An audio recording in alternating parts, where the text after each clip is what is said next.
Aha, watu wa Osielo wanasema nini? Hapa kwenye ukurasa wa mbele wa Taifa Leo wanasema ni leba bila pesa. Wakenya wanasifika kuwa wachapakazi kama wale tu watu wa Osielo. Lakini aina mbalimbali za ushuru na kudorora kwa uchumi kumegeuza wengi wao omba. Jana matumaini ya angalau kupata afueni kutoka kwa serikali na waajiri yaligonga ukuta.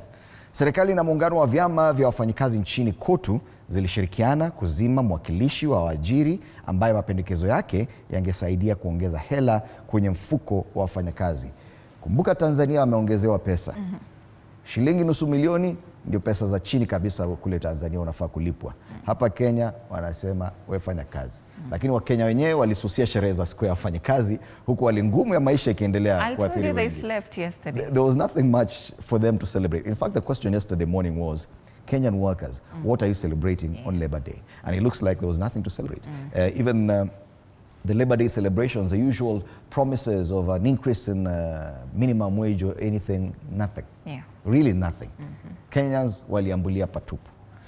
Habari nyingine ambayo imepewa kipaumbele hapa ni habari ya kifo cha huyu mbunge. Mbunge Were alinusa kifo kabla kuuawa jijini. Mbunge wa Kasipul alikuwa akilalamika hadharani kuwa maisha yake yalikuwa hatarini. Habari kamili kwenye ukurasa wa 3. Masuala ya spoti hapa, Man City na Wolves, nani ataumia leo? Watavaana uwanjani Etihad leo usiku katika vita vya timu zilizoshika fomu. Pale chini, Katoliki sasa waunga chanjo ya HPV, walikuwa wamekataa. Kanisa Katoliki imebadili msimamo na kuunga mkono chanjo ya HPV. Habari yenyewe kwenye ukurasa wa 4. Na hatimaye Matiang'i kuzuru Ngome, ziara imefasiriwa na wachanganuzi kama ya kujipima nguvu tayari kwa kinyang'anyiro cha urais mwaka 2027. Atakuwa Kisii leo. Itakuwa mara ya kwanza ya huyu aliyekuwa waziri wa masuala ya ndani akijitokeza hadharani na kuzungumzia masuala ya siasa. Kwao. Amepiga tu picha lakini hatujasikia sauti yake. Have you heard his voice even once saying anything? Ni kitambo. Kitambo sana. Matiang'i, watu wamemiss hiyo sauti. Ongea leo. Gazeti la Taifa Leo. Daily Nation, that story ya Were, the legislator who was killed, anasema storm around slain member of parliament. And Kasipul MP Charles Ongondo Were left parliament shortly after 7 p.m. on Wednesday. Minutes later, his car pulled up at a red traffic light on Ngong Road where an assailant shot him and he was dead by 7:30 p.m. His death has sparked controversy amid claims linking him to bloody attacks in his constituency, but his family defended him, terming the accusation he had blood on his hands, part of a cover-up for his murder.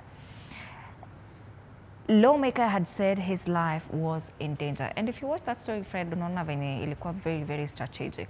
CCTV, from where they first stopped, I think somewhere around Wabera Street in town to deposit some money.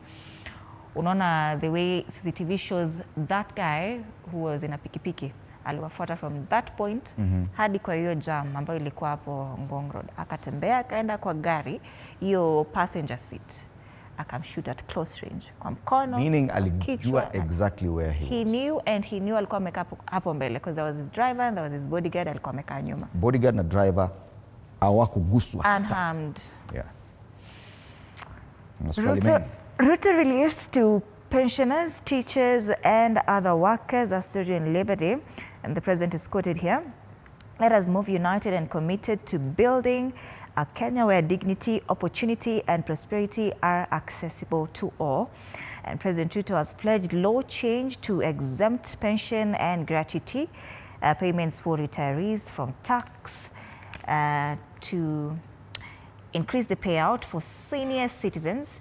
And the tax exemption is contained in the draft Finance Bill 2025, which is said seeks to spur productivity, expand opportunities and offer relief to businesses.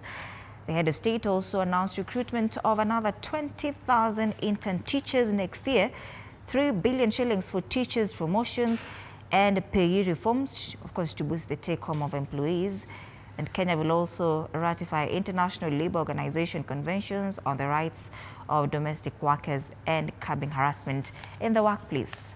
kumbuka hamna increase ya minimum wage. Even your last year, the 6% has never been, what is it called? Haijawahi materialize, like nothing has been done that happened. All right. Other stories here, matters finance bill. Farm produce, drugs hit with 16% VAT, and healthcare providers and farmers are among losers. Should a fresh proposal by the National Treasury to introduce 16% VAT be passed? You know, there was something like this last year, ile ya kutax hadi kuku nyumbani hadi ng'ombe. Yes. Na ikaleta sana shida. This one, especially when it comes to provision of health services, because if at all they'll impact some 16% VAT on drugs, do you know suppliers will simply pass on that cost to the consumer, meaning that the cost of drugs is set to go up. Yeah. Kina wanasema hakuna taxes, kwa finance bila hakuna taxes. But ile pesa mingi unatumia ni kwa madawa na healthcare services. Yes. Nyakango fights back in school bursary row with county chiefs. Anasema facing sanctions for allegedly defying orders on county bursary funds. Control of budget Margaret Nyakango returns to court and shot 13 times in front of his family and lived to tell horror story. 13 times. Ako hai bado. On the back page, Kenya Sevens team fight for survival, and Los Angeles hosts 2024-2025 World Rugby Sevens Series promotion relegation playoff competition this weekend. Men's squad faces tough opponents as they fight to stay in top tier of World Rugby Series. Women's side targeting promotion from the second tier. That's the Daily Nation. All right. From the Daily Nation to the People Daily, KRA to snoop on your M-Pesa bank account. MPs propose law change to give taxman access to personal financial data. The story is on page 5 of the People Daily. This is going to be interesting. It's part of what is contained in the Finance Bill 2025. Up to last week, we're not sure you're going to have a finance bill this year. Eco. It was approved by Cabinet. It is now tabled in Parliament. And I think for the very first time, I've seen snippets of the bill itself.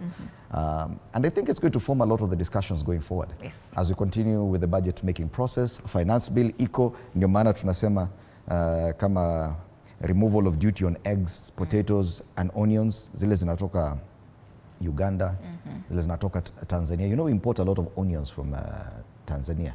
Now there'll be no duty. Kwa hivyo wale wanauza mayai hapa nchini, competition ita increase. Wale wanauza onions hapa nchini, there'll be more onions from Tanzania.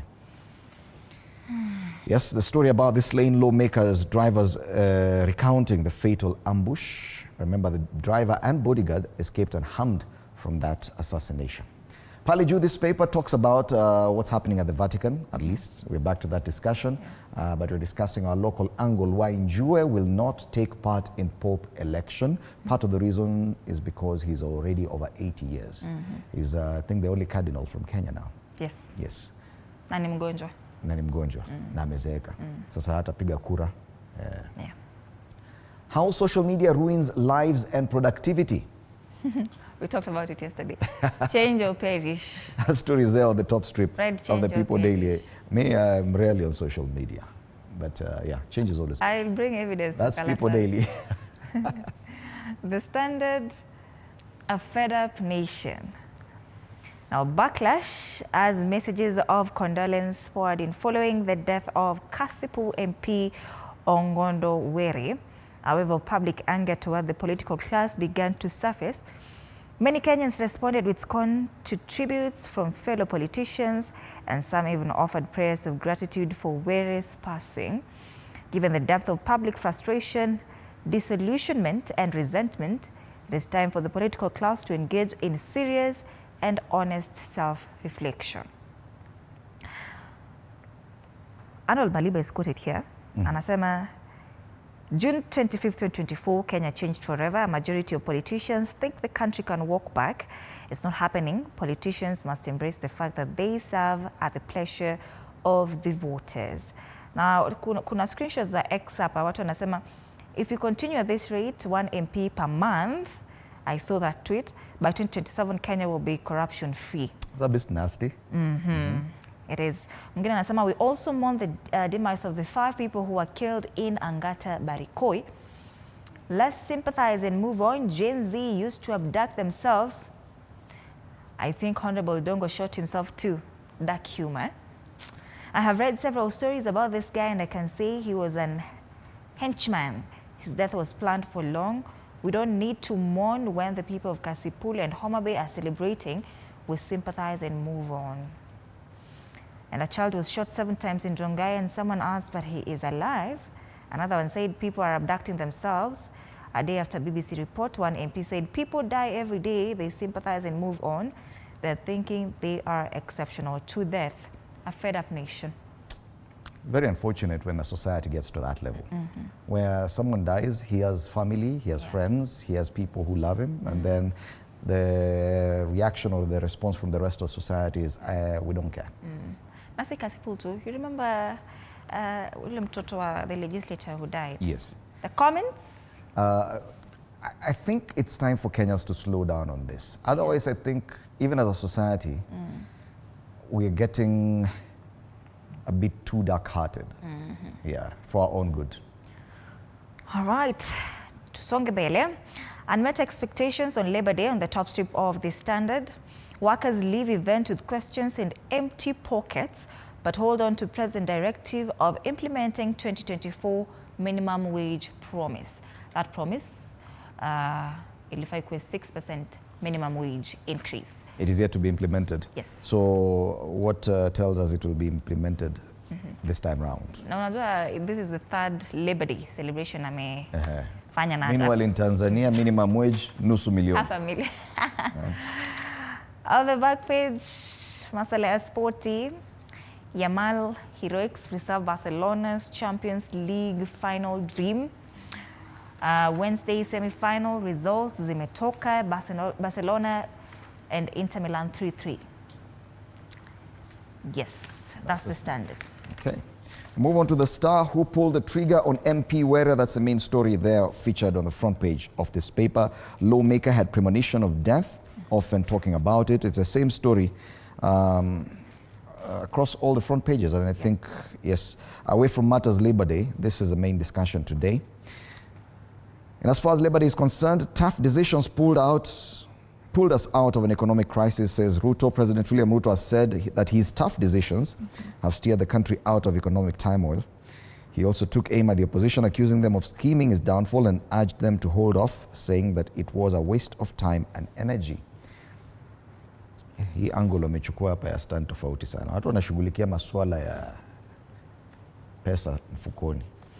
Wanazungumzia masuala ya siasa.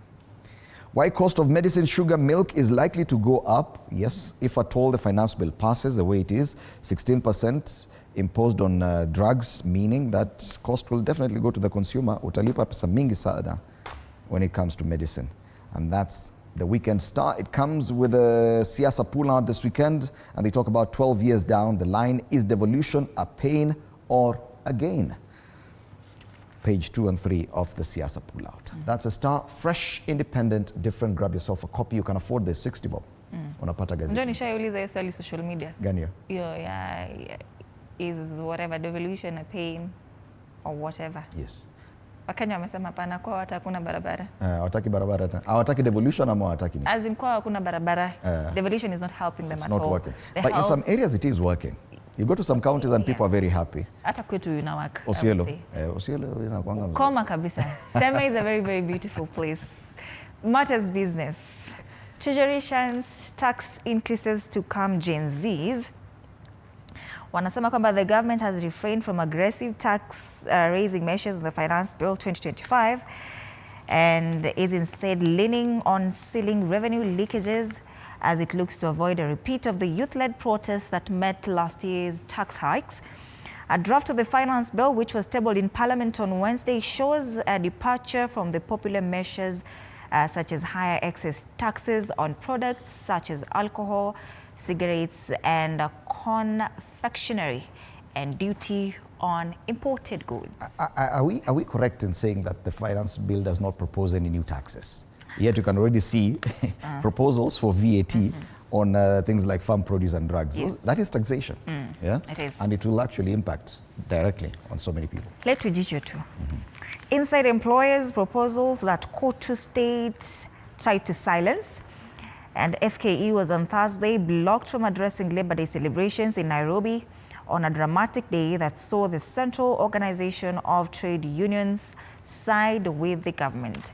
Is it because of those reports that they released, those damning reports? Labda. On the ticker, chaos as vehicle number plate shortage persists. BAT payout to farmers rises to 1.1 billion shillings. Commercial banks clash with CBK over loan pricing formula. And of course, story about Finance Bill 2025 already unaambiwa everything you need to know as at now on pages 2 to 4 of this newspaper. All right.